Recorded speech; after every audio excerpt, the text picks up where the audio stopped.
Զինծառայողների հիփոթեկային վարկավորման բնակարանային ապահովման պետական աջակցության ծրագիրը ինքը դե յուրե եւ դե ֆակտո հիփոթեկային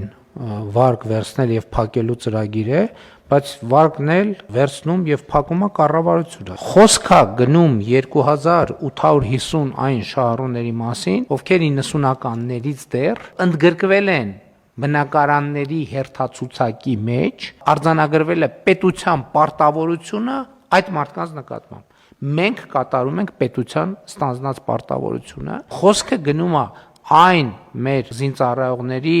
եւ զինծառայության հետ կապված սոցիալական որոշակի խմբերի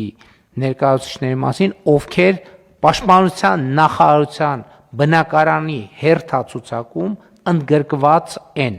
Այսինքն այդ հերթացուցակն ընդ որում նախկինում մենք մի X պահի փակվել է արդեն, կոպիտ ասած մենք այս նախկին պարտքն ենք վերադարձնելու 4 տարվա ընթացքում եւ 4 փուլերով 2027 թվականին բնակարան ձեռք ենք բերելու առաջինից 735 հերթական համարով շահառուները,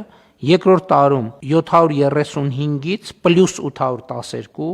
արդեն հերթական համարներով ու տենց մինչև վերջ։ Այսինքն մարդը այսօր արդեն այս որոշումից հետո ինքը կիմանա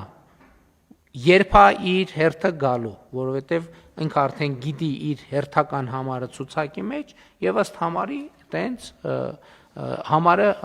ծրագիրը գնալու է առաջ։